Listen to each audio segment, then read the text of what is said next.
Hello and good evening. If you're just watching Eyeafrica TV, this is the program. It's a special. The president made a statement or made mention that there were numerous reports that he received from councils that there are some mismanagement of financial representations, and there were so many issues that were happening in the local government councils, which is the area councils. So he deemed it necessary, or he deemed it fit that people, or there should be a council that will look into the issues of local government and how they are handling public funds and other activities that is running in the council. So we recall as well, Eyeafrica TV's generated a special program on this called the special program on the local government commission, and for a while now it has not been on your screen, but we're here today because if you could recall, the commission started in May and it's 3 months now, and then we have at least 23 witnesses that have testified in front of the commission,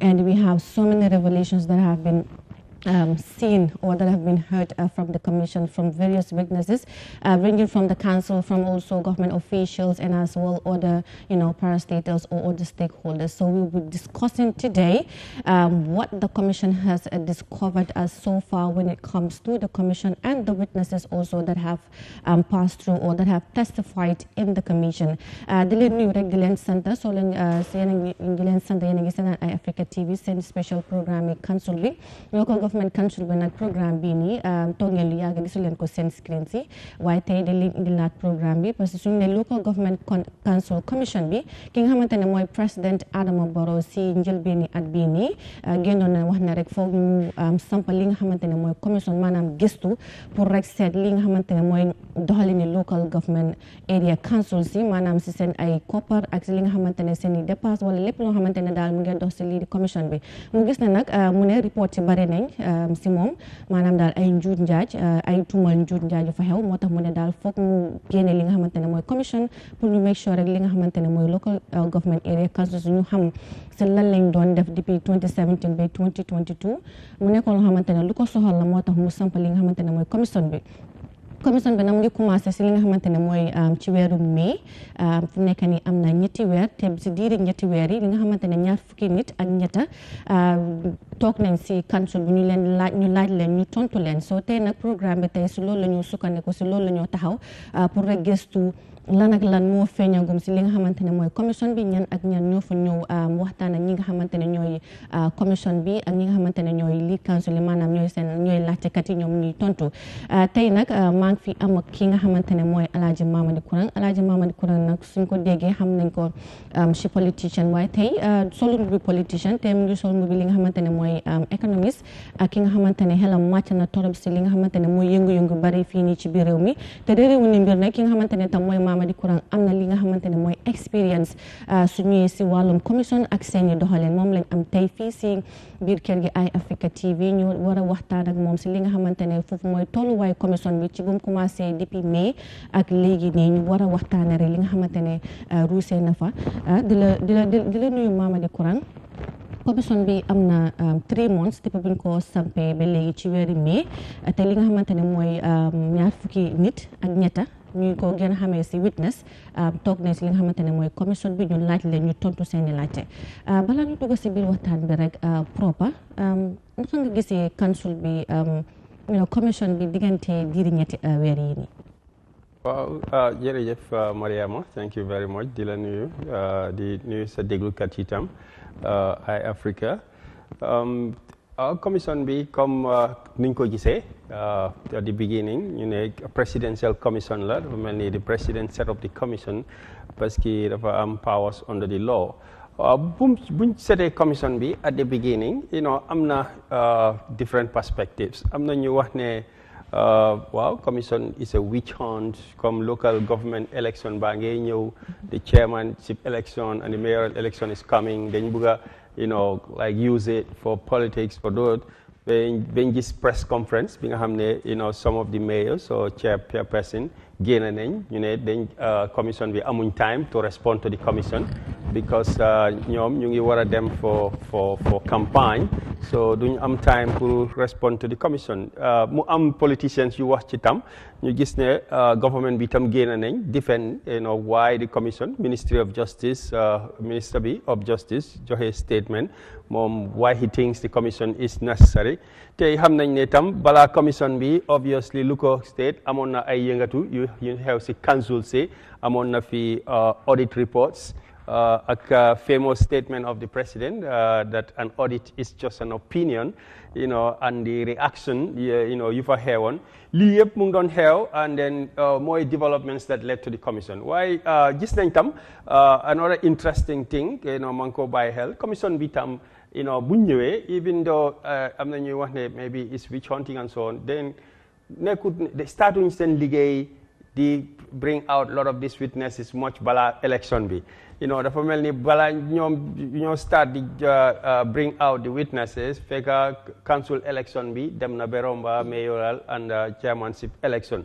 Loolu foog naa at least cool na a lot of tensions which is professional in the sense that su fekkoon ne da nga yàkkamti maybe appointed in January, February, nga yakamti ñew génna di génne ay witnesses, ay evidence and so on, bala council election bi wala bala chairmanship election bi ni kon dina doon nekk something else.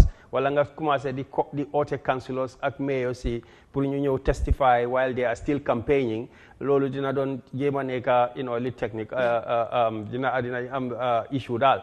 So gis nañ now that they have the council elections are over, chairmanship elections are over, commission bi challenge nañ ko tam in the courts. Gis nañ last week ruling bi nga xam ne moom la court bi def di wone ne the three commissioners yoo xam ne dañ leen challenge on ñu wone ne that they are politically conflicted. I'm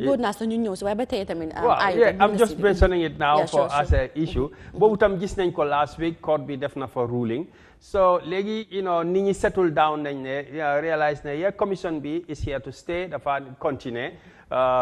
Tey war na jar na pour ñu déglu ñu seet lan mooy nekk di génn ci commission bi. So foog na with that realization uncertainties yu fa nekkoon ndax dina xew bala election bi da dafa nekk as a campaign tool ndax dina court bi dina ko ban commission bi mu lifin stop du continuer yooyu yëpp nit ñi overcome nañ ko léegi. So léegi nit ñi foog naa daal the general public is now settling down. They said wow is there a commission, what do they have?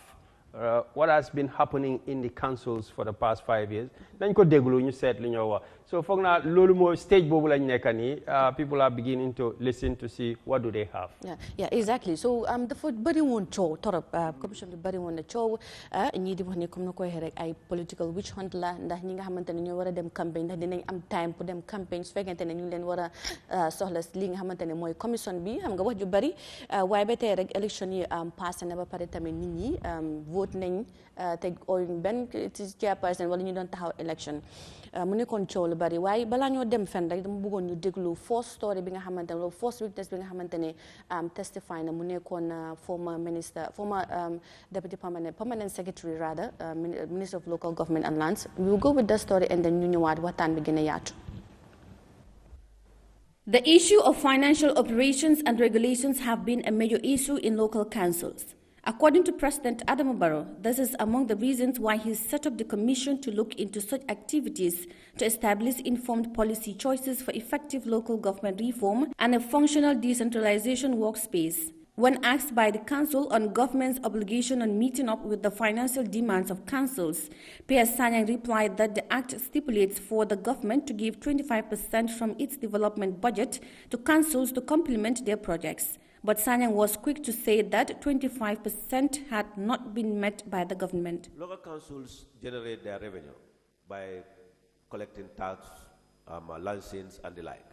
However, the Act provides for government to provide 25% of their development budget to the councils for development projects. But this is not going into the main budget. It will be provided and then it will go to intervene in projects. This has not been met by government as far as 25% is concerned. P.S. Sanyang said following may be the reason why the government could not fulfill the 25% development budget to councils as far as the act is concerned. Local councils generate their revenue by collecting tax, license, and the like. However, the Act provides for government to provide 25% of their development budget to the councils for development projects. But this is not going into the main budget. It will be provided and then it will go to intervene in projects. This has not been met by government as far as 25% is concerned. These questions and answers led to the main issue, which is highlighted by Piers Sanyang, that the main problem of the whole financial issue is that councils cannot produce financial statements. Do you know of any examples of area councils that have issues of transparency with relation to their financial statements? They cannot produce a financial statement. That is the first problem. Can you give an example? All of them. Is that in relation to, like, since when? The past 5 years, 4 years? More than 5 years. So you were saying that none of the local government area councils were producing financial statements? As far as I know. The Commission of Inquiry on Local Government Councils created by President Adama Barrow to look into local councils' activities began on Thursday at the local hotel in Senegambia. The establishment of the Commission of Inquiry into Conduct of Councils, according to President Adama Barrow, came following complaints of financial and administrative irregularities from 4 local government councils. The announcement of creating this Commission of Inquiry by the government a few months ago had created a lot of public discussions, mainly from the opposition party, who believed that this was a witch hunt against the councils, as the opposition is currently having the upper hand in local councils. Reporting for Eyeafrica News, I am Yahya Jammeh. That particular story may not be the first sitting of the former permanent secretary, but it's part of the reports that he was given. So he was the first witness to appear in the commission, and we have seen what he said with the financial statements of some local, he said all, like they don't produce, like they didn't produce their financial statements for over 5 years. And he said all the councils, like all of them. Ki nga xamante ne lim doon wax rek mooy moom bokk na moo nekk njëlbeeni nit bi nga xamante ne taxaw na toog na jàkkaarloo commission bi pour waxtaanee li nga xamante ne mooy financial statement yi council yi moom na wax na commission bi ne ñi nga xamante ne ñooy local government area councils yi du ñuy submit financial report maanaam loo xamante ne seen lifi ni dépasse la naka lañ dépasse soo xaalis bi nga xamante ne boobu lañ dee am.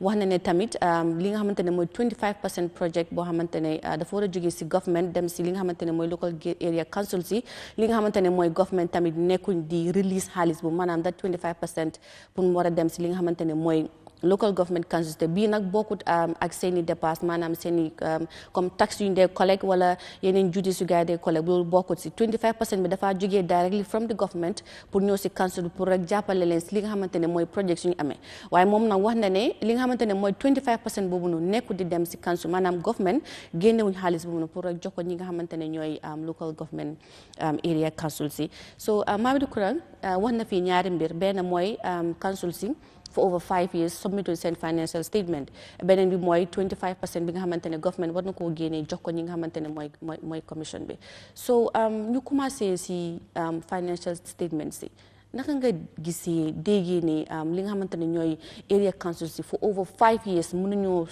submit li nga xamante ne mooy seen financial statement te loolu noonu foog naa is a must.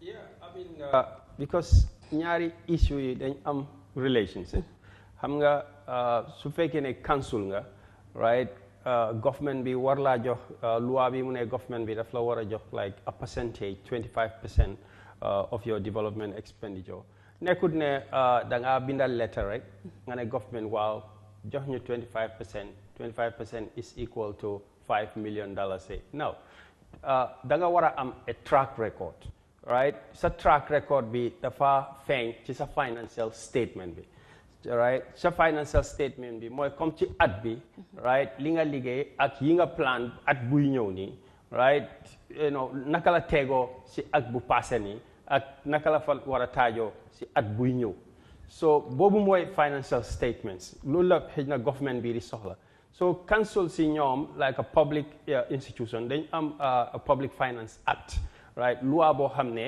moo tegu si affaire yi doxin right ci council si ak ci government bi Mansakunda bi ak Mansakunda bu ndaw bi right naka lañ war a doxee ci wàllum xaalis ak yooyu noonu so boobu dafa indicate ne at bu nekk council bu nekk da nga war a di génne right sa financial statement bi ñu audit ko tam parce que financial statement bi yow su ma la nee sa financial statement da nga maa jox statement bu wone ne li nga earn sa income si li nga spend sa dépense bi nii la sa assets si nii la ak sa boor yi nii la tam financial statement balance sheet ak yooyu noonu waaye nekkul ne yow da ngaa toog rek nga binda lu la neex da nga koo binda soo bindee prepare a financial statement that's the responsibility of the council the management of the council the councillors etc right seen responsibility pour prepare waaye suñ ko prepare right dafa war a nekk go through an audit process so balaa moo nekk a certified financial statement right dafa war a go through the audit process so external auditor bi dafa ñëw council dafa am internal audit waaye dafa they am external audit from the government right mooy the auditor general's department exactly. so balaa moo nekk a certified financial statement auditor general's department dañu war a ñëw yow soo prepare bi pare ci at bi ñoom dañu war a ñëw go through it right ñu gis ko suñu amee queries ñu settle ko with your management right then ngeen sign ko ñoom ñu joxe seen audit opinion seen xalaat ci luñ gis ci financial statement woon la ko soo ci amee any comments yow tam nga joxe sa comment loolu la ñoo package ñu ne ko financial audited financial statement so audited financial statement mooy loo xam ne right fala nit mun a teegoo fala nit mun a taxaw mu ne waaw this is your development expenditure and this is maybe what the government can allocate for you right as 25% of what you need to spend so it has to be certified by a third party mooy auditor bi so lii gis nañ ko push and pull bi you know si Gambia bi fii gis nañ ko si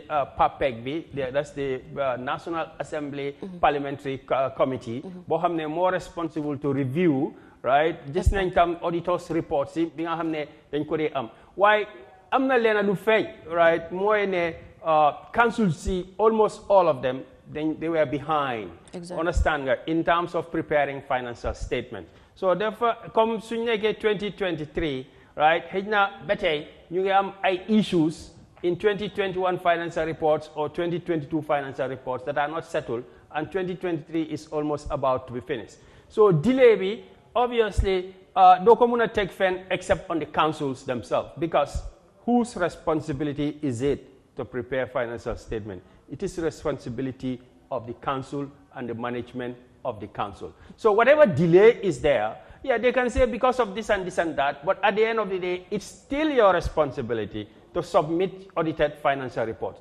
Now, even those reports, you have the guides submit nenko to the parliamentary committee. So go back, when you go back on it, right, the comments and the exchange between the parliament, the National Assembly and the councils. Yeah, it is a lot of abnormalities, right? For example, you know, the auditors send opinions most of the time. They make like a qualified opinion, okay. Right? Qualified opinion, more auditory reports you have the auditory whole nenko, they just send opinion. You get one in a dal, amun enough information in most of the councils. Amuñ information buñ soxla ñoom auditors yi pour mun a conclude ne accounts yi dañ set they are in order they are prepared right in line with the Public Finance Act rules they are prepared in line with generally accepted accounting standards or some international accounting standards or Gambian accounting standards so that means that auditors yi def nañ seen liggéey but there am na lu ci manqué right? Because councils usually joxe information how the auditors wanted it. So these are the issues you arise. And Lola, that's what I can get from the first witness, you know, Boko Deglue, right? The councils are behind in terms of reporting. Okay. Those accounts that have been audited by auditors still have room for improvement. Okay. So how often do the auditors audit? Because, okay, it is the responsibility for the councils to prepare their financial statements. But I think it is also the responsibility for the audit office to make sure that, you know, these councils prepare such statements because I think this is their job. So how often? Because we've normally seen councils will be waiting for, instead of having the 2023, for example, they will go back to 2018 financial statements, 2017 financial statement when we are in 2022 or when we are in 2020, like 2 years before, like 2 years difference. So why is that? And, you know, is it not the responsibility of the audit office as well to make sure that these councils prepare their financial statements on time? Well, you know, the auditor is not responsible for the preparation of the financial statement. What the finance laws, the public accounting law says is that the councils, the management of the councils are responsible for preparing financial statements in accordance with the law. Okay. So the councils, they have their own accounting departments. Bohamne is fully under the control of the council. The finance director, right, the chief accountant, the assistant finance directors, the internal audits. These are the finance department of the councils. This is under the management of the councils. They work with the councils, the chairman, the mayors, etc. So on a day-to-day basis, they run council. So it is their responsibility that they run the council money from January up to December, right? As they are running the council funds, they are recording in accordance with the law. At the end of the year, responsibility to write the financial statement, prepare it, and call the auditors and say, we are ready. You understand? We are ready, we have prepared the accounts, and we are ready, you can come in and audit. Okay. But that's why I'm saying, when you look at the statement of the auditors, and you look at the exchange in the parliament, and what the auditors' report indicated, the audit also, well, you can call me, I'm ready, come and audit me. Why audit la, right? And I have to ask you questions. First, I'm an engagement letter. The engagement letter, I'm going to tell you this is the rules of the game. The Mala audit, why? The Mala audit based on rule 1, 2, 3, 4. You have to prepare and give me. Any information I need, you have to give it to me. Any document which I need to view, you have to give it to me. Right? Any officer that I want to question about financial statement, they have to answer, must be available to answer my question. Now, if you agree, do you agree with that? The engagement letter, you sign, I sign, yes, we agree. So when I start the audit now, my plans my audit, right, to go through your statements, ask you questions, look for records. So the money I'm time span.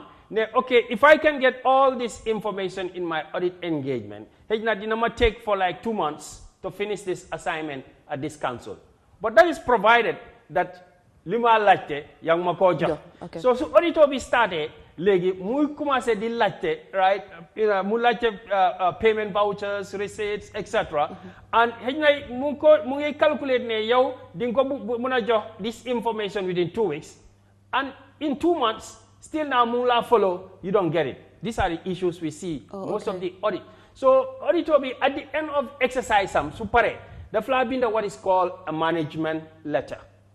Management letter be more outstanding issues the auditor's outstanding issues. They've got list down in a kind of a letter. They've got been to the management of the council. Number 1, 2, 3, 4. Sohla one name Lee, right? Let them go. Why? Ken johu ko betay. So ñu ngi xaar pour ñu am information bi yéen loo leen ci wax mooy point number 1 of the management letter. Mu dem point number 2 bëggoon nañoo check seen stock bi for example or bëggoon nañoo check seen asset register bi waaye ba tey ñu ngi xaar am na assets yoo xam ne xamuñ seen location xamuñ fuñ nekk so ñu ngi xaar kan moo ñoo woon asset bi fu mu located. So these are the kind of things la moo list down on a management letter. Then Muyoneko, almost at the end of the audit assignment, Muyoneko to the council's management. So council management points you in on one by one. Then you respond to the auditor. To respond to the auditor on each one of the points, Lumbinasi management. Then, okay, that thing you were asking for on the bank statement, the asset register, on the stock valuation, etc. Right? We cannot provide for you, or what we have is this. The receipt books you are asking for, the reason why we can provide is this. So what we saw in the auditor's report is that a lot of the points in this management letter, Bohamne auditors highlight to the councils of missing information, right, or unresponsive queries that have not yet been responded to. still remain responded to. So what the auditor will do, on your response to the management letter, so ma respondé li ak li motax joxuma la li nga laajte won. Auditor bi tam dafa binda opinion mu ne waaw laajte na ko bi mu ne jox na ma excuse waaye man d'accord ma anduma ci expose boobu noonu. So moom mu wrap up the management letter together with your audited accounts mu jox la an audit opinion. Most of the opinions of the council more unqualified, right? I don't have enough information because better luma like the purma form my complete audit opinion is not available. So then it becomes an issue that is carried forward to the following year. So that auditor cannot force you. He cannot come to your house and say, you must give me this report every day by force. No, auditor can't do that. He has a procedure and regulation that he follows. Remember, it's a statutory audit that they follow certain rules and procedures and norms. So mom su bare li la mo jox la as an audit report. Why lolu soko amé soko yobé to the National Assembly ñun dinañ gis né well you have accounts you have an audit report but there is something missing. Exactly. So if that is carried over from 2018 or 2019 we go up to 2021 those issues are still unresolved like most of the councils, then you cannot call that complete audited financial statements. Okay, so how about the 25%? Because should the government wait, or should they see the developments that the council have been doing, or at least they send haladal sisen dohin punwara gain that 25%?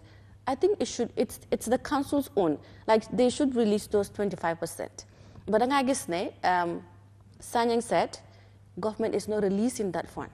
Should they wait to see like what pleases them in this area councils for them to release the 25%, or should they just release the 25% to them, hence it's their own? Comme quand ñom ñoko mom ba paré pour sen development projects la.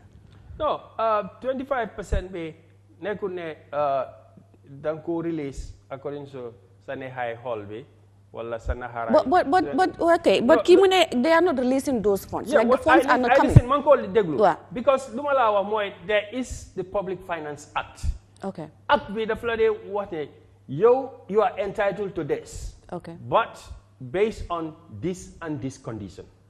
So you are entitled to the 25%, but let's say subject to the submission of an audited financial statement. Okay. Or unqualified audited financial statement. My financial statement, joheng as a financial statement, bobu, independent body like the Auditor General audit nanko, and they are satisfied with your financial statement, because send opinion with a either against you or for you or maybe neutral. So if you give now a financial statement that does not satisfy the auditor, and the law say that your 25% is subject to satisfying these conditions, so lady, the question is, are you entitled to it? Because maybe your development expenditure still has to go through the audit process, right? You have spent money already, right? You need to be possibly refunded for part of it, right? Maybe you said you claim that you have spent, let's say, 100 million on development, but the auditor goes there, right? Auditor bidam nafa check nako mugisne your 100 million bingawa. He didn't see the development on the ground because auditor bi dogo nerek. I spent 100 million on development. Mujapan a year. Council X tell me, Basse area council tell me they have spent 100 million. I agree as the auditor. Yes, they have spent 100 million. No, there is a procedure. Okay. He has to verify the expenditure. He has to do several levels, logical verification, the physical verification, if it's an asset, etc. Right? The transactionary and recordings, he has to check them. So he has to go through a procedure to verify your financial expenditure. So what if he goes through that expenditure and he's not satisfied? So the question now is, your expenditure, his client, the auditor has a client, right? Mom, he's auditing the council, but on behalf, he's doing a job for the government. Okay. So he has to report back to the government. The government will form an opinion on the council based on what the auditor tells them. So if the auditor brings this report and said, well, we have seen expenditure, right, capital expenditure, as claimed, the council claimed 100 million, but we cannot certify really that it's 100 million. Okay. Remember, I tell you, one of the key issues between the auditors and the council is the opinion, right? And whether they are true and fair view, whether the council accounts are true and fair view of the pictures. Because account statement, so what we want as the auditor is or what you need, or what all the stakeholders are interested in, what is happening on the ground. Is it a true and fair picture of what is on the records? Okay.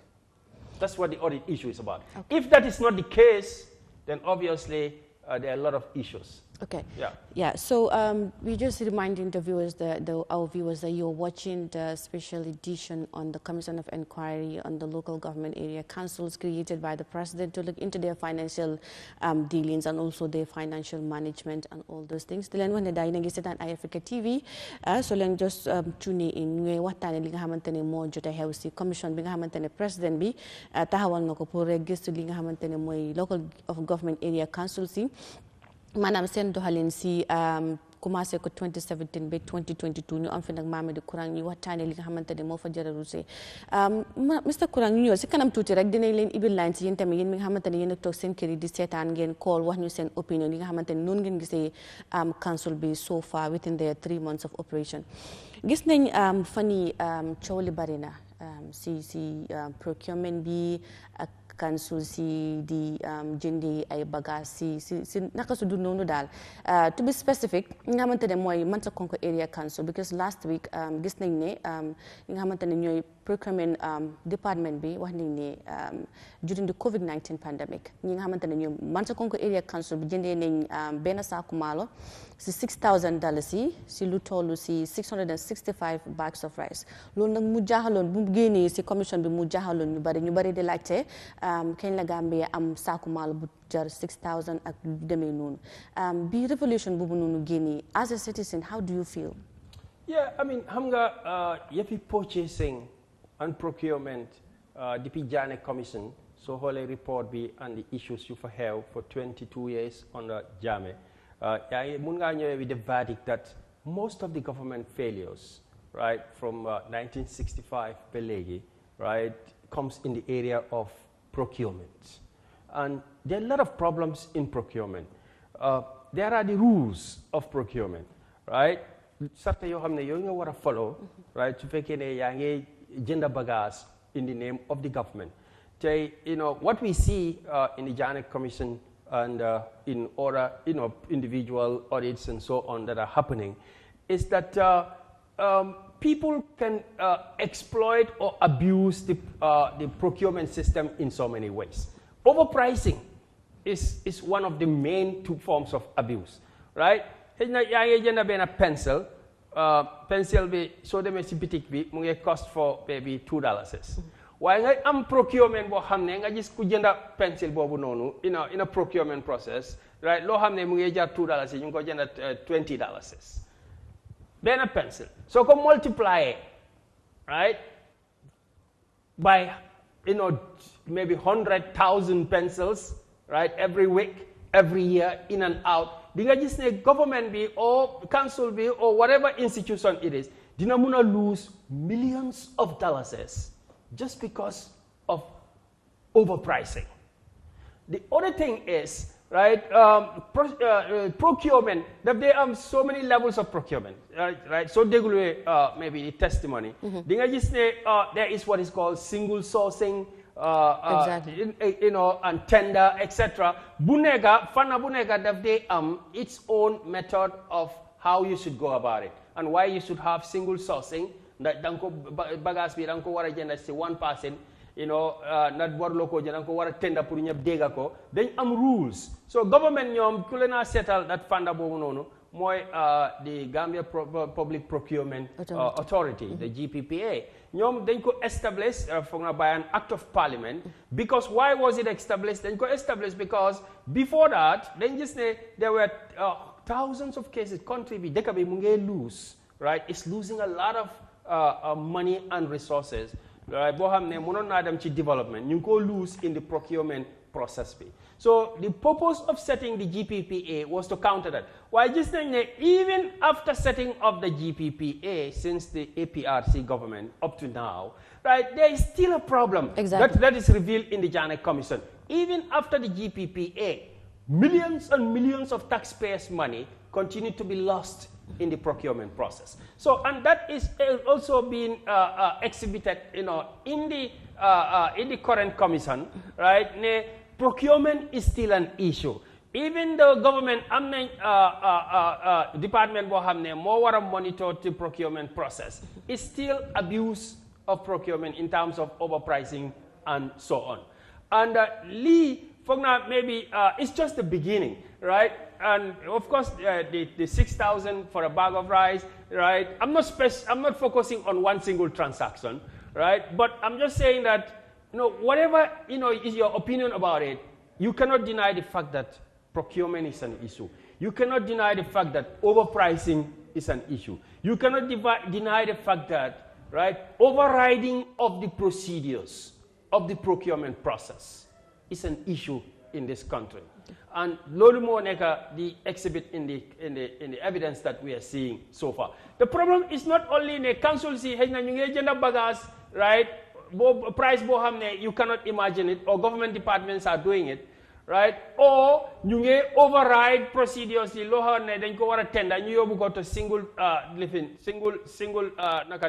sourcing, right? Just to divert the process, right? But also there is a weakness within the government itself, within the GPPA or other government bodies as regulatory bodies as such, that the purpose for which they were set up, there are questions of whether that purpose is being fulfilled or not. Exactly.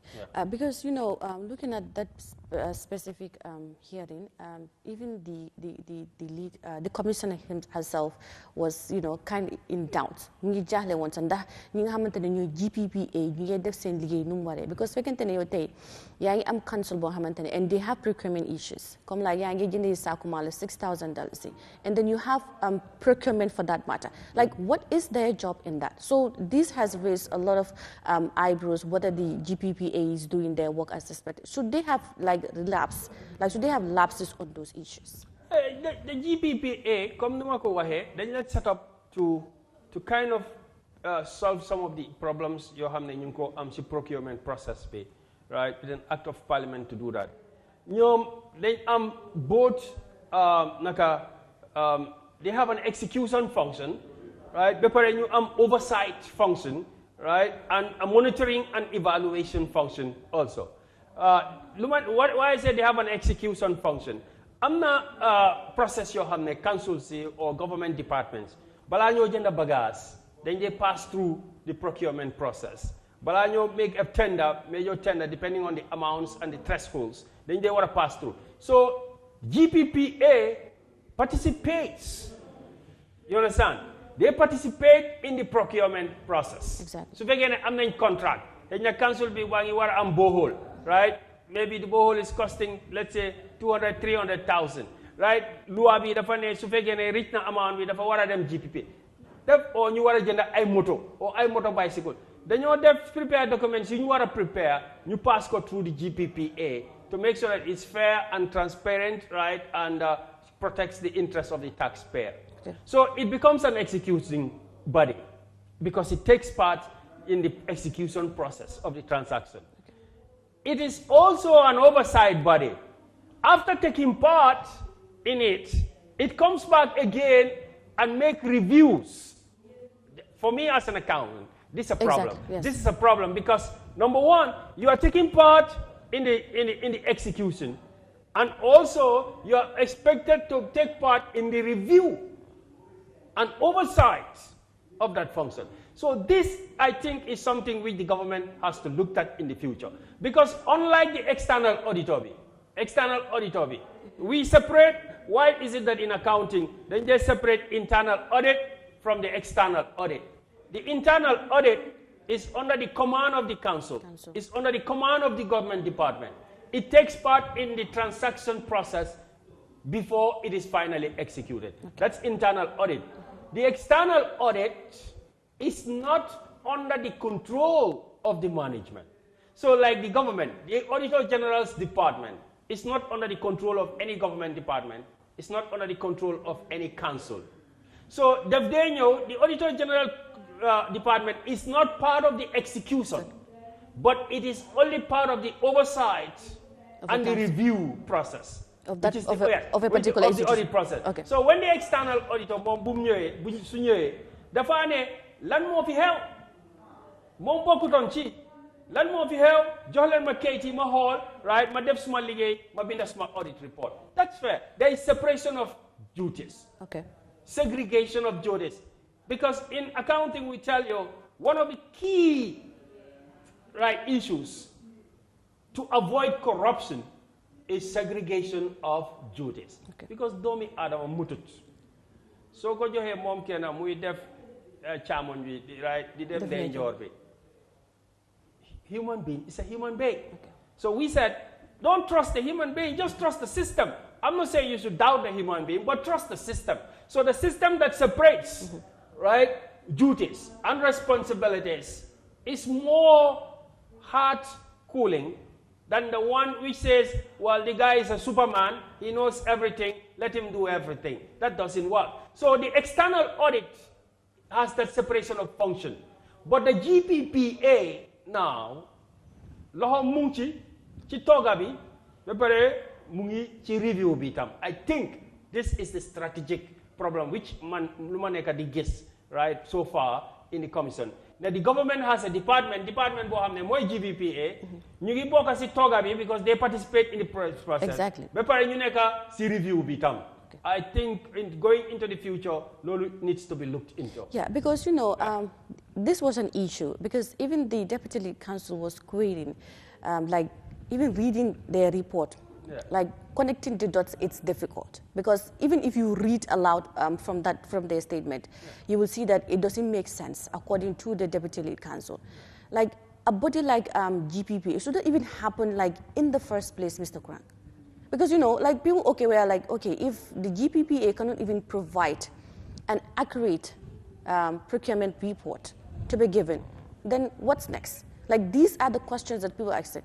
Even some are accusing them, like, are they not even part of, the process of these whole issues? Are they not eating from what these other people are eating from? Are they not eating from the same bowl? That is why, they could not even prepare, like, a comprehensive report, Mohammed Tane, read, understand, Yeah, I mean, I think I would like to remain professional, but if I want to come in, maybe with my political heart, at least for 5 minutes, I'll tell you, well, this is crap. The GPPA is crap. Okay. It's, first of all, point nalane, the GPPA, right, from the onset, no, the way it cannot continue like that. It's a waste of money.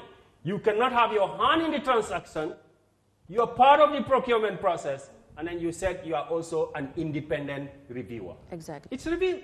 So when you look at their reports, right, the government audits my bopper because I am supposed to be part of this process, the check and so on. Legi man may nekk the reviewer also, and then I have to go back to the National Assembly and then talk to the auditors and then expect to report things which are wrong when I was there from the first place. So I think going forward, professionally speaking, it's not working.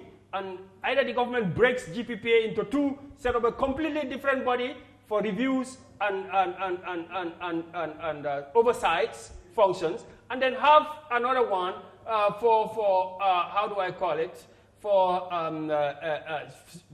be part of the process of the procurement. Exactly. Or completely review this whole thing. See what are the best practices going around the world. Whether we even need GPPA, because if we are spending money, so much money to maintain a department, and we are not getting value for money,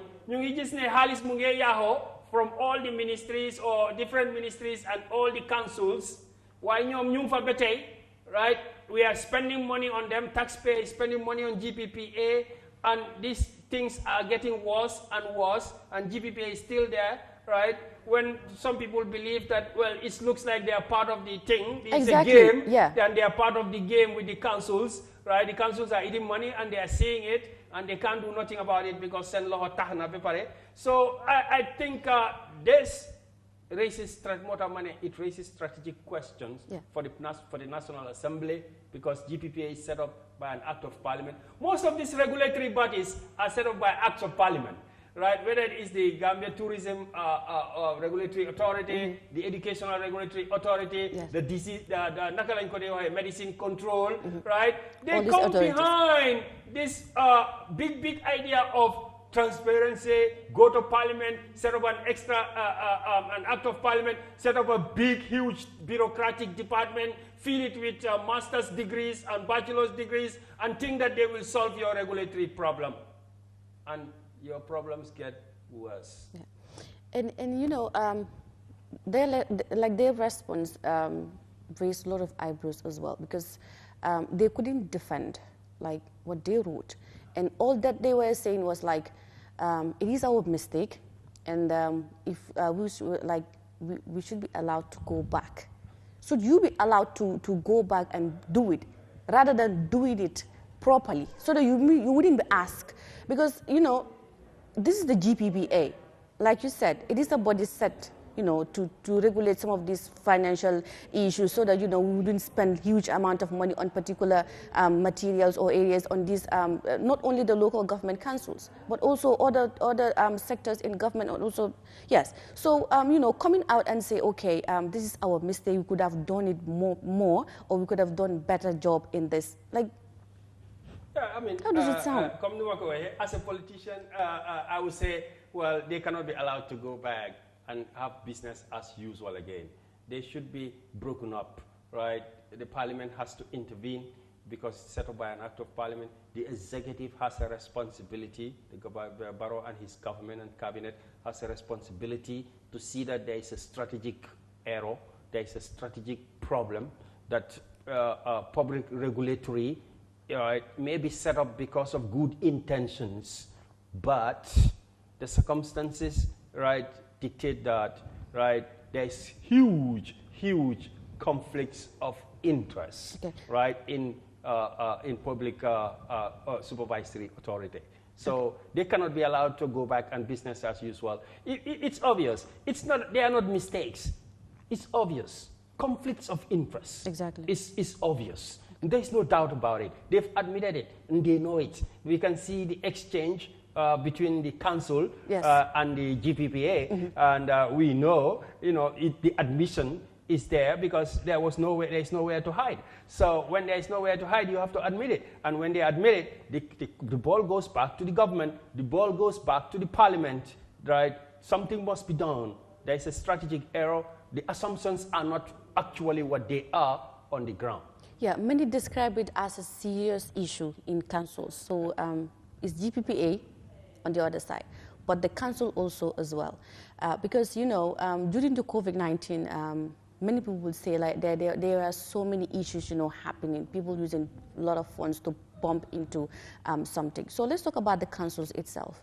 Do you expect many revelations from different councils, or are you expecting more from this? Because, you know, many people could not even digest the idea of buying a bag of rice for $6,000. And there were some were even asking, do we even have a bag of rice at the moment for one time? No matter how difficult the economy is. Like, some people were asking, even, do we have a bag of rice that is costing $2,500? Up to an extent, like, you have a bag of rice during the COVID-19 for $6,000. Let's talk about the council.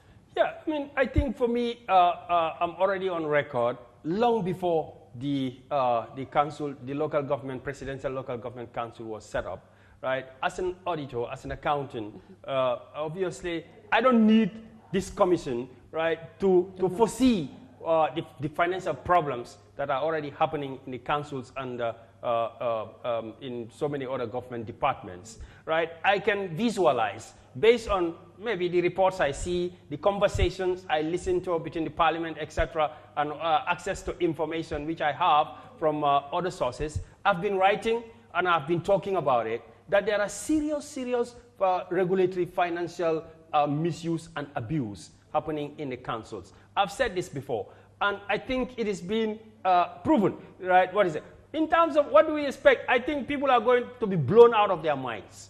I think there is going to be so you massive, think we'll have more than like... I think people will say things which they never expect from the councils, that the abuse is obvious. The auditors' reports I'm an accountant, so when I want to look at a council, the first thing I look at is what my fellow accountants looked at. And the auditors are very straightforward about their assessment of the council. Okay. If you listen to the PAPEC, the exchange in the PAPEC, the report of the auditors, right? Even as a non-accountant, these were explosive. As an accountant, they give me more insight. You know, if you're a doctor, obviously you look at a patient, right? Sometimes you don't need to bring the stethoscope, right? Or you don't need to take it to the theater or the scanning to know what's the problem. You can look at a patient and you can analyze 100 things, right, within the patient just by looking at them. So it's the same thing in every profession. As an accountant, right, I don't need a commission to call people one by one to question them for me to form an opinion of fundamental problems within. So I think the mismanagement, right, within the councils is going to be very explosive. So, pour you, gison nga comme façon yi, why, even though most of them, like some of them were out there saying we're clean, you know, let them, you know, bring on the commission, and then they wouldn't find anything and things like that. Yeah, it's disappointing because when we went over dictatorship in 2016, most of us were of the opinion that whatever happens in the government, in the councils, it happened at gunpoint, right? We saw, I was sitting in the Jammeh Commission. I sworn in almost 360 witnesses myself. I gave them the Quran. They swear. I read the oath to them, more than 360 people or so. And I heard what they said.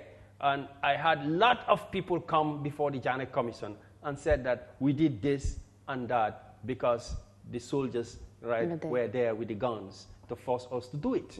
And everybody has a record. You can go back to the record and see. People say, always come and say, I did this because Jammeh forced me. But after 2016, 2017, up to date, I mean, who is forced? The councils are taking the government to court. Exactly. You understand? People are working for government. When they ask them to resign, they say, no, I'm not going to resign, right? Let them come. And this. People have confrontations with the government. So you can't do that in Yahya Jammeh government under the dictators. So when it happened in the Jammeh Commission, we said, okay, it's possible that, yeah, do one send Sago, and the guy definitely go because of forcing by the military. So it's like that was an escape. That's an escape route. Okay. But I knew, but this commission, at that time that lots of people were just falsifying the Gambian people. They were telling the Gambian people false stories. That Damoko def, because Yahya Jammeh Motama defko. You know, a lot of it, yeah, maybe true, but a lot of it false. Understand? But we still give them the benefit of the doubt. But now we come 2017 up to now. I mean, who is going to say that, well, I did this because I am forced by the government to do it? The councils were independent. Completely independent. The chairman, the councillors, the CEOs have the right to run the councils the way they wanted from 2018 up to now. So there is no excuse of we are forced to do this. So therefore, we trust that the mandate, no chairman, no mayor puts himself there because they remove Jammeh. Which mayor or chairman or councillor here removed Jammeh by his own? Nobody. These were privileges handed over to them. That after the people removed Jammeh, so many people died, people went to jail, and they were asked to come and occupy these seats on the sacrifices made by the Gambian people. So we are expecting that these people, right, are going to run this thing, local government devolution. That just bring the money closer to the communities. That they will run this thing as members of the community, and they will have mercy for the community. So when people like us were talking that there is corruption in the council, they call us all sort of names. But we were not talking out of emotions. We were talking out of insight, professional insight of what actually we know happened in 22 years in Jammeh. Yes. Can do muna moor sun kanambi, you know, with a rapper. Because we've seen a lot. We've been around. We know. Okay, you're yeah, but so I was in part of Jammeh, Jammeh government. That's why I was asked to investigate. So we know what, we watch it from a distance. And we can see what is happening already. So it's a disappointment, and it is a disappointment to the democratic dividend, which should come back to the local people. If you think about the poverty in the country, the money which is coming to the councils, the market women, how they are forced to contribute, how the money, their pounds are kicked by collection officers everywhere just because they have to contribute $10 or $20 every morning, whether they sell or not, vegetable sellers and so on. This money is very close to the people. So we expect that this money will be used judiciously. Now, to come and see the way they were managing, I am not surprised. Maybe people will be surprised, right? Because if you have this perception that it's a witch hunting, well, I mean, like a lot of people were surprised with this 6,000. I know this is the first time a major revolution is being done in the commission at the moment, even though the commission is, we still have more time. But this revolution, wowed many people, to be honest. Yeah, but for me, even that, there are, when we talk about the councils, from 2018, councils buñ commencé ba léegi 5 years buñ def. Within that 5 years, we're talking about almost $3 billion, right? $3 billion, when you talk about the Mansa Konka case, you get how much? Some are saying 400,000, some are saying 4 million. It's 4 million. It's a drop in a bucket. Seriously? By the time we account for this 3 billion, right, you will forget about the dispute on whether the bag of rice is 6,000 or is something else. Are you saying, I think you are setting up for a surprise, because councils, in the name of development, a lot of councils have taken monies for projects. Dama sampa marsefi, dama sampa ay wanak fale, dama sampa ay bohol fale, and these are easily verifiable projects. For me, what I'm foreseeing is yes, there will be genuine projects. Projects you have, council definitely go. But projects you have, millions have been taken to do projects. We can see it in the auditors' reports already. I say I trust the auditors' work. I'm not saying 100% what an auditor does. I don't have any obligation to agree with any auditor 100%. But professionally, if I am to rely on anything, I have to rely on my fellow professionals' work. So a lot of things, my insight will have to come. So if the auditor's report is a guide, I think Gambians are in for a big shock, right? The difference is the auditor is sitting at a corner, writing his report, can do go there, dega. That's why we need a commission. Because a commission now is a different part of the transition process. Even Jammeh's time, Yahya Jammeh's 22 years, I'm not audit reports you have, they condemn the things that were happening. Why can Muslim Adega, 1994 up to 2016. Nobody ever had them, those things. The same thing with the Algali Commission. There were audit reports in Jawara's time, but nobody had them, right? So, and commission is a different level. It brings the issues to the public. And it gives each one of the parties. I think that if there is a dispute in a council, manjenuma bagas before 6,000. I have this market or borehole which I spend. Yeah, it's true. Yeah, it's not true. There will be an opportunity. Exactly. Remember, it's just starting. So if there is anything which is presented and it is contrary to what is the reality, each one of these parties did not have opportunity to come and present their case, to come and present their evidence before the public. Okay. So that's why we call the commissions a political quasi-judicial process. It has some elements of politics because it's set up by the politicians. Exactly. It has some elements of the judiciary. It has to be run by a high court judge or somebody of equivalent. And it's an investigative process.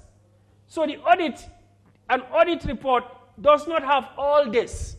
So it is limited. The auditor cannot force you and tell you, Mariama, I have this voucher. I don't know what is it. Can you give me an explanation? You can remain silent. And the auditor will not come after you. The auditors cannot conclude their accounts on the councils because when they ask for information, the councils don't give. So you like to so auditor we do not talk for the whole year. Mulahar. The far bin report mune luma sohlan awmako. So mange johe on a qualified report. Okay. Why the council, the commission, no, you have to respond because there is a legal process. Soon as you take evidence, you must produce it. And if you don't produce it, you have to say why you don't produce it. Exactly. And if you do things intentionally, you can be held in contempt.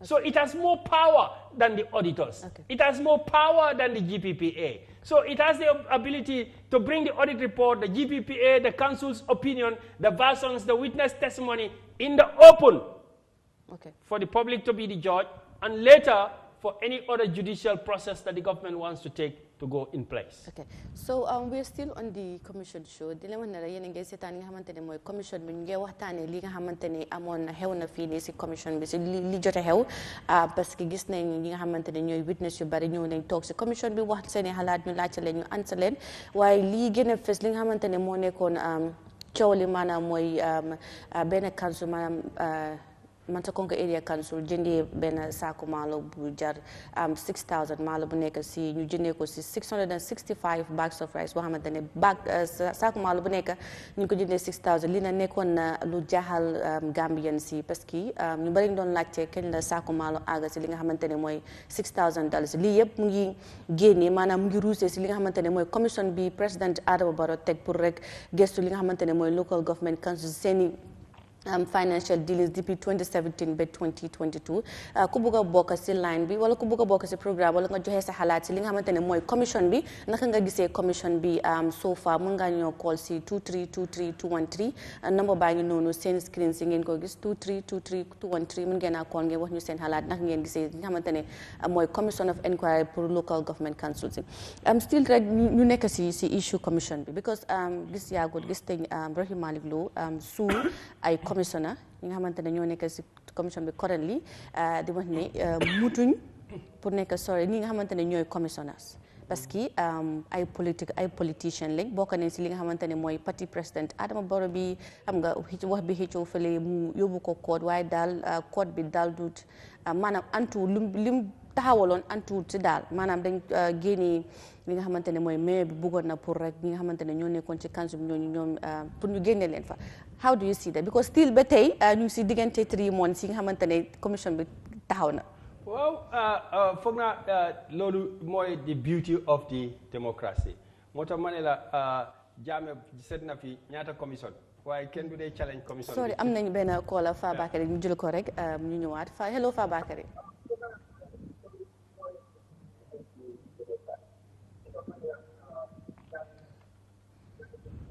hello Fabakary. naam. na nga def na nga bëgg a join ci programme bi. waaw. waa ñu laa déglu. naka ngeen def nag. jaam rek. My greetings to your guest, Mr. Kurang. Thank you. He's giving us a very good insight of and we thank him for that. Hello. Yeah, mun nga wàññi sa volume télé bi tuuti rek ñu mun laa dégg. Okay, wàññi naa ko. You can hear me now? Yes, we can hear you loudly. Okay, my greetings to Mr. Kurang. Yes. And we are grateful for his insights into the issues. Okay. But for my first take on this commission is that I think there is a fundamental misplacement of priorities, particularly in terms of the structures of the councils. Okay. Because people have elected their councillors and their mayors to bring out policies of development for the community.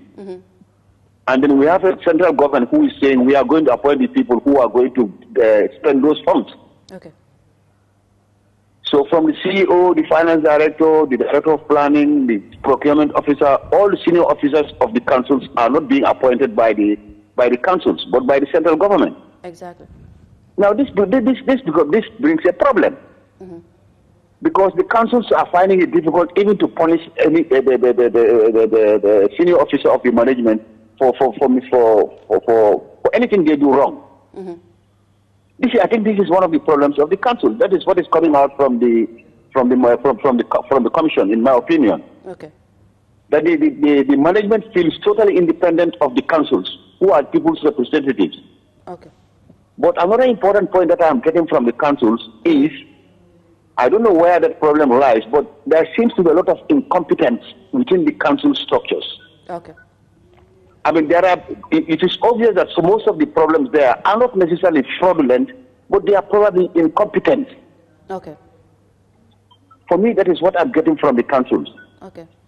And then that incompetence arises from the reporting structures. Like the councillors and their mayors or their chairmen don't have any authority over those who are spending the money. Exactly. And it's the CEOs and the staff that spend the money. So for me, that's a problem here. Okay. Yeah, thank you. Yeah, thank you so much, Fabakari from Auditing. Mr. Kuran, yes. You see what he said? I think that something needs to be clear. Clear, okay. Right? How the government runs, either central government, local government, is according to the law. Understand that?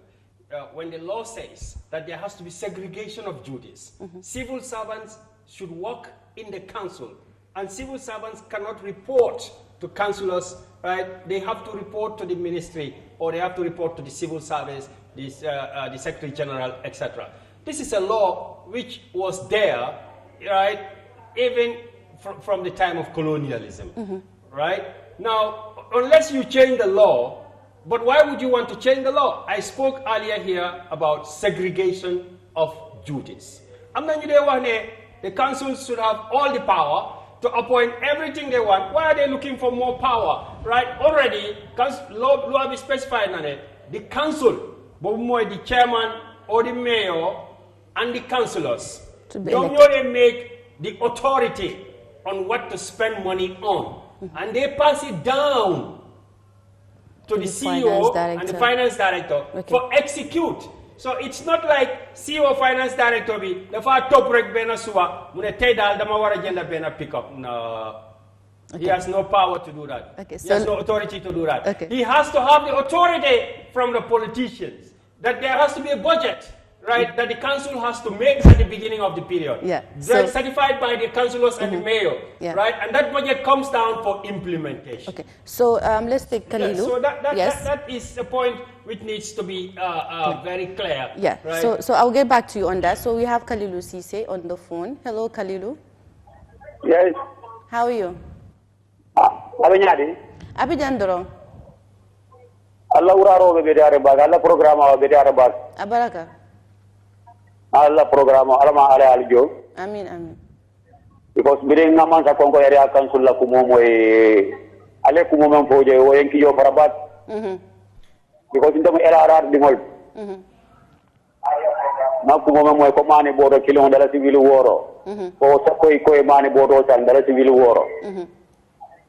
Yo biring mo o enki yo fara. Okay. Because Gambia jambi mani bodo mano da jawara nyawnya mona mina mani bodo sandala civil kulo kulo. So nimmen ko jama kodo ye ola taide mani bodo sandala civil woro la. Okay. Okay mo enki jo fara ba kala enki jo fara ita mo Gambia don re ko mo LRR dingol dire Gambia kanu ye LRR kanu. Okay. Abaraka Kalilu. Enki jo fara ba enki jo ay niopia mamira LRR dingo be fawbe mala o nyaaw because ndala council meni bebe council jang LRR kiamano be LRR ding ko CEO de maybe CEO manke kiambe o manke LRR dingo di bari financial director CEO financial director o le manke LRR ding bari nyen council do be ani kiamano be LRR ding. Okay. So ni ko aku enki jo fara ba ndika sifan ko mira fam billah wala na balu ko. Okay, abaraka Kalilu. Abaraka ba Allah program o diara ba albaraka albe mor kunindi kan abaraka. Amen.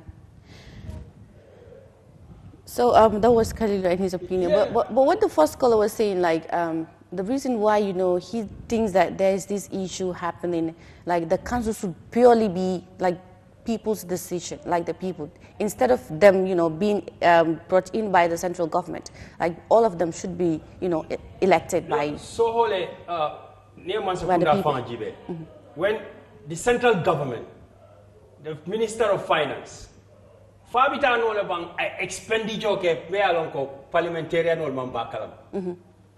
No, Minister of Finance bu prepare budget am bempare every year. Fanlam koyogu, the koyogu to the National Assembly. So the law is saying that segregation of duties, the executive, the judiciary, and the legislature must work together to make things possible. Why? Give some powers to the Minister of Finance and give other powers to the National Assembly. The two of them will come together and make it work. Okay, so we the have council also must, the council, if you are APRC or UDP and you are running a council, you cannot run a council like an island. Okay, so we have a caller, Mr. Kurang. You can, right. Yes. Hello, Pakeba from Bakau. Hello, Pakeba. Yes. Da nga bëggoon a join si programme bi. Waaw yo man may wax yow maa ngi gis waa jàngee wax ci télé bi mu déglu ma nag quoi. Waaw ñu laa déglu. Waaw xam nga man lu ma jàlle si Gambia. Yàlla lu ma jàlle ni ngeen jaaxal Gambia ja. Waa déglu ma ne lu ma jàlle si biir Gambia. Waa yow da ngaa déglu sa mobile bi rek ñu laa dégg bu baax. Loolu mooy ne. ñi ni yëpp. Waaw du ma déglu. Faké waa yow rek la ñoo déglu. maa ngi woon ne dëkk bi. Waaw ma ne déglu rek maa ngi wax. Waaw ma ne. Xanaa kii bëggul ma wax mu ngi wax yow. Xanaa ñoom bëggul wax man. Faké ba waxa rek ñu laa déglu bu baax. Waaw yow rek la ñoo déglu waaw. Gars yi waxal ne suñ gars yi ñi nekk ci gouvernement bi. Waaw. ñetti pila si ñoo dee yóbbu gouvernement. Security, education, ak agriculture. Okay. Wow, Gambia. Dafa need security, education, ak agriculture. Okay. Loolu moo dee yóbbu government. Okay. Ñun yàgg nañ KNC yàgg na mënu naa dival mu ngi mel ni comme mbalit. Okay. Jali Ben Sudano mu change ko into a modern office. Okay. Loolu def ñu doy ba pare mu jël yu su bare di liggéey. Okay. Fii gars yi ñoom dañoo liggéeyal seen poste moo tax ñu ñëw si TV di against talib wala di indi political bias ñun Gambien yi amuñ intérêt si loolu. Okay. suñ dëkk bi soo demee banque pour nga génnee xaalis yu xoteeku lan laa jox ñu tay kay ak mbuus ñun den sonna si that corrupt government system. Okay. den bugg a gars yi dimbalee baro government bi dem si kanam talib Ben Souda moto yi ñu jëndiwu ko pour boppam. ok jërëjëf bi moo ko moom. waaw jërëjëf ñoom li ndee receive MP yi ak xam nga am na certains journalistes ak MP yi nga xam ne ñooy seen poste la ñoo liggéeyal. ok moo tax ñu ngi comment pour issue Talib Bensouda Yahya Jammeh def na fii lu ko neex. ok Pakeba kenn forward ko Barrow forward loolu la. jërëjëf Pakeba jërëjëf benn MP ñu ngi ko nataal taati nen waa biir Kaaba ñu ngi ko nataal taati nen benn tey case boobu demul fenn. wante affaire Talib Bensouda leen day ñëw. ok ñaata moto la jënda Talib Bensouda jënd ko xaalisam council bee ko purchase. jërëjëf Pakeba ñoom dañu war a kontaan Gambie dem si kanam. waal gars yi ne ñu den soona. ok ci ay waxtaan yu amul njëriñ.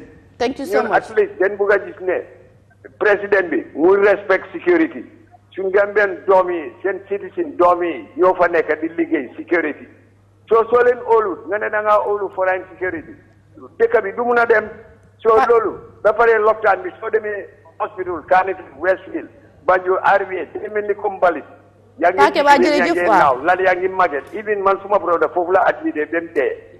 thank you so much thank you I think yalon ka kumo fo ikumfe anin ka fo because of ila political affiliation menti or man ke clinty exactly because the analysis men na jang we are giving an objective analysis ala first point ko mansakunda nto ko mansakunda ba cabinet bijele parliament bijele judiciary bijele nin parliament nin cabinet dunta nyola e kata jojol le atenata ako nin councilol meyo anin councilolu wol bijele wol nyante fanan la dogulal tombonal me alon ko mansakunda da kana taraje fere ni manke mo fa suti nin katama luwale la ni mansakunda ba ko finance minister te da panso kenola ayatara oppositional nin government MPs mansia kunto mun dalilele batin na itebe funtila iba fola ko meyo waranto chairman o anala councilolu wol nyanta free hand le sotola men diate yake Mansakunda da kana bulaje, civil servant da kana bulaje. Ning aya kana ni manke kabila kuti, amanke mo fasuti. Okay, so we have another call. No, he took point. Yeah. So we need to clarify. Yeah, sure. But we have a caller. Amanke political analysis. Exactly. We have to deal with the facts.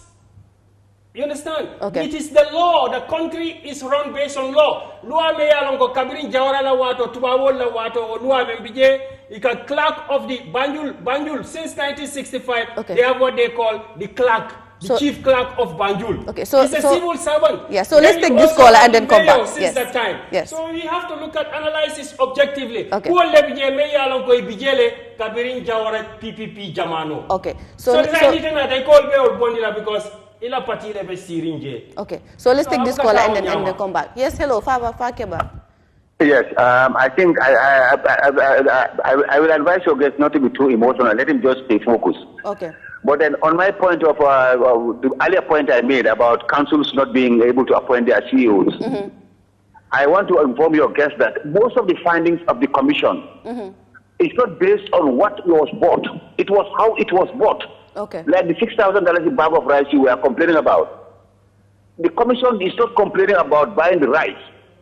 What the complaint is that how the rice was bought. Exactly. And that was bought by not by the councillors or the chairman, but by the CEO.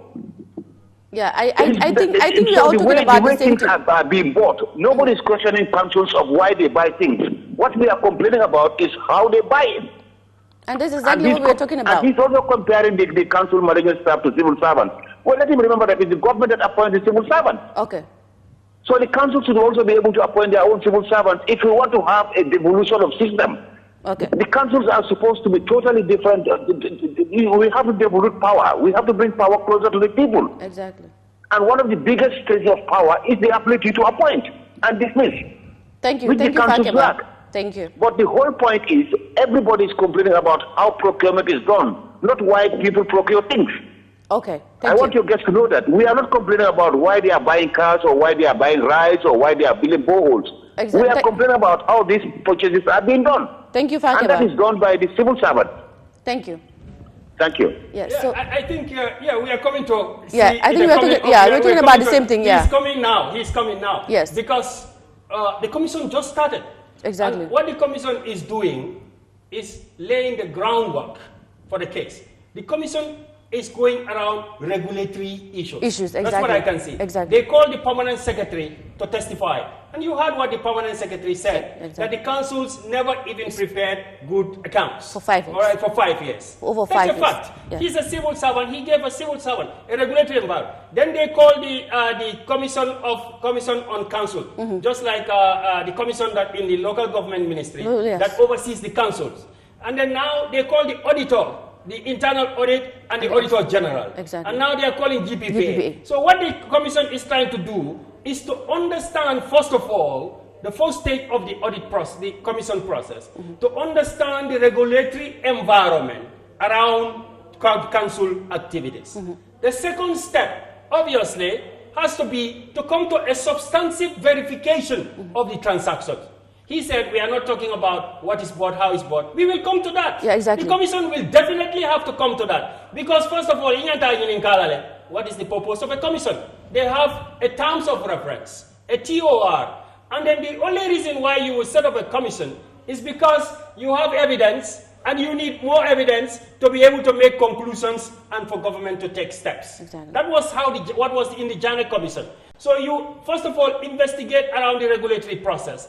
Then you come to substantive auditing, right? This is forensic auditing. Okay. We have not, the commission has not started forensic auditing. Okay. Then they will come to this $3 billion that we are talking about, how it was spent, right, voucher by voucher, right, from day by day up to a period of 5 years. So I think we are not talking. Okay, so but we will be talking. Yes, the commission will be talking. Exactly. And should be talking about individual transactions, particularly those that are material. Yeah, the commission is just starting, like Mohamed said. So we have a caller from Mohamed. Mohamed, all the way from Sabah Sanja.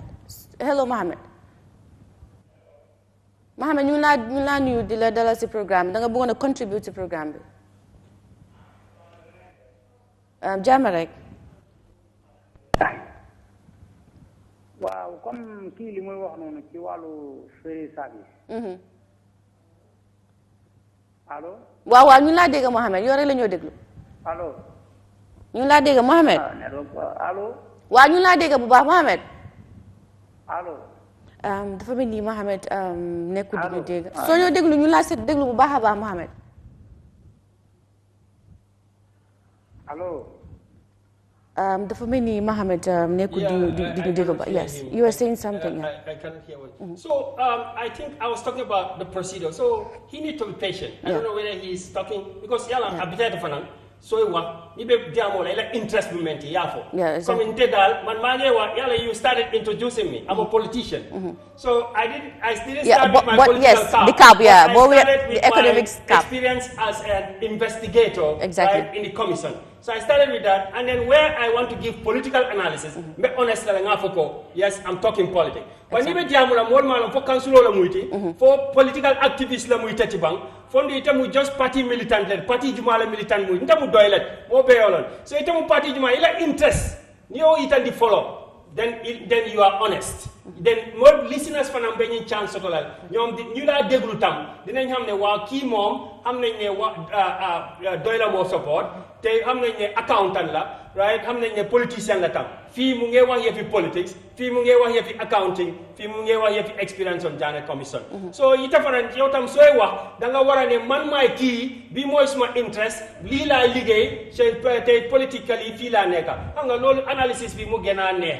Understand why maa ngi wax ne council si ni ñoo doxee ak ni ñu war a doxee loi la day demee même président bi sax mënu koo change gis ngeen ko ci loi bi councilor yi ñu ne ñaata yoon la council si dem ci loi bi su ministre bi jëlee décision council si ñu ne non ñu ne añ leen dem ci loi bi the executive the legislative and then the judiciary ñu dem loi bi mu aate ñu ñëwaat set up nañ commission ministerial commission bi gars yi dem nañ ñu cancel ko jéegi ñëw nañ si another commission presidential commission ba tey legislative executive judiciary ñu dem si loi bi ñu ne kii ak kii politicien lañ añ leen faxas foofu na ñu génne leen ñu dem si loi bi jooj bi mu ne nii waaw da nga war a tey su fekkee ne ñun dispute nañ ñun ñëpp yaakaar nañ loi bi dem nañ foofu loi bi bi yoon mu dem sa side next yoon mu dem side keneen nañ ko accepté noonu rek suñ ko accepté ñu appeal waaye ku nekk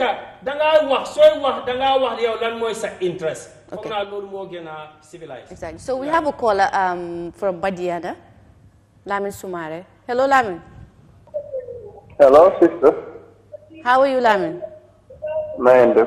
Jammeh rek ñu lay déglu da nga bëggoon a contribuer ci programme bi. Waaw dama bëgg a contribuer. Seen programme bi mu ngi interesting bro. Waaw naka. Jammeh rek.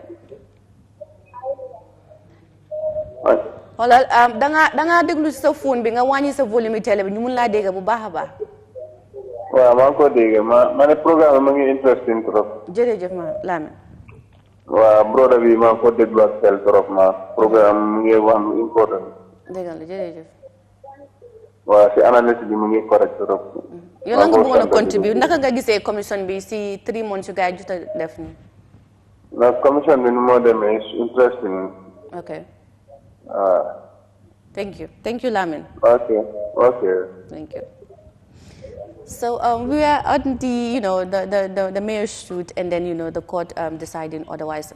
Yeah, I mean, si suit bi ñoom su fekkee ne président bi establish na commission am nga right to go to the court su fekkee ne interested party nga pour wone ne foog naa lawsuit bi mooy mayor bi Banjul dafa wone ne ay ñii am na ci commission bi am na ñoo xam ne comme dañ bokk ci beneen politique seen APRC wala NPP duñ mun a fair so ñëpp dañoo déglu ci jooj bi ñoom ñu joxe seen evidence waaye xam nga am na course itam standards lañ dee am waaye su fekkee ne da nga war a proof ne man maa ngi ci parti bii nii dafa am foo ko war a teg doo mun a toog rek nga ne waaw Aysatu mu ngi ci parti bale nga teguloo ko ci fen ay parti membership card bi mu fa lan mooy membership card am lan mooy number membership card am right appointment letter am ak yooyu noonu so it's kind of thing so foog naa judge bi based on evidence bu mu am right moom mu decide ne non ñii right am nañ right pour continuer to sit as members of the council. Thank you. So let's take this last caller before. Important because attention be should focus on the evidence. Evidence. Okay. Nobody can manipulate the evidence. Yes. So we have a caller from Tanya. Hello. Hello.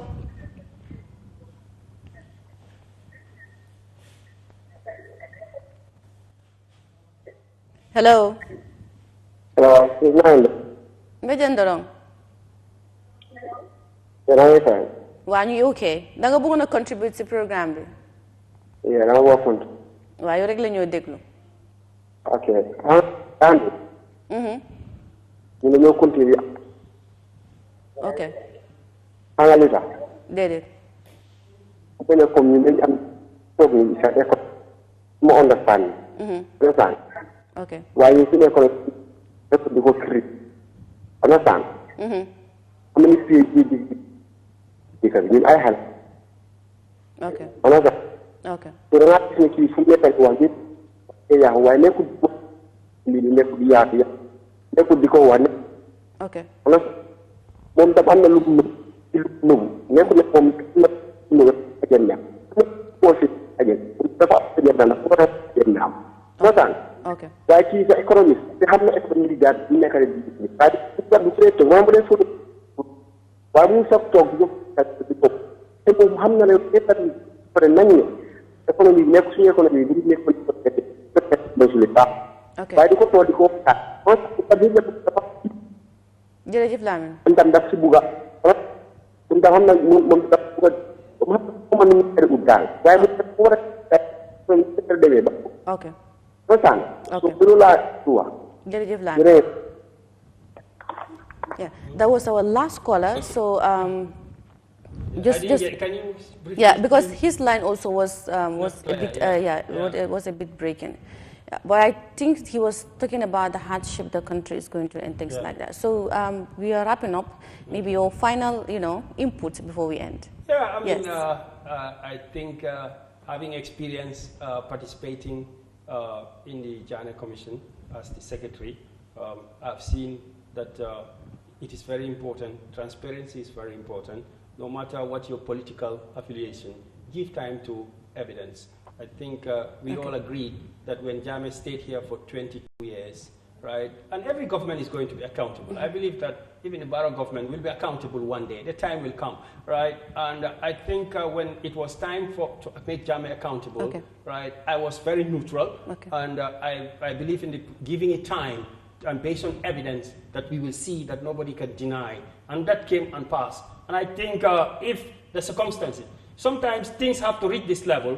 There was so much push and pull in the councils going to court up and down. So now we need to know where the money goes. So let's give chance to the evidence without much prejudice. Now evidence be gainer. Evidence be what ruha audits process, investigations behind closed doors. Let it come out in the open. So man, I'm a commission advocate. I love commissions. And if anytime I'm called right to give my assistance and opinion to a commission, I'll do it because the Mahamne commission the Faham importance in Gambia in terms of educating people. Thank you so much. Mamadou Krang was our guest, on the issue of the commission, how far they have come in the 3 months of operation. We still have a long way to go, and we still have so many witnesses that are expected to be in the commission. So today was the program looking into the issues that have happened, the witnesses that have come. Though we might not talk about all the issues because of time, but at least you have learned, maybe you have learned 1 or 2 things that you have never known about the commission. So maybe you can follow the commission to know more about the issues that are happening or that are being revealed in the commission. It was me, Mariama Cham. Thanks for watching us, and do have a good night.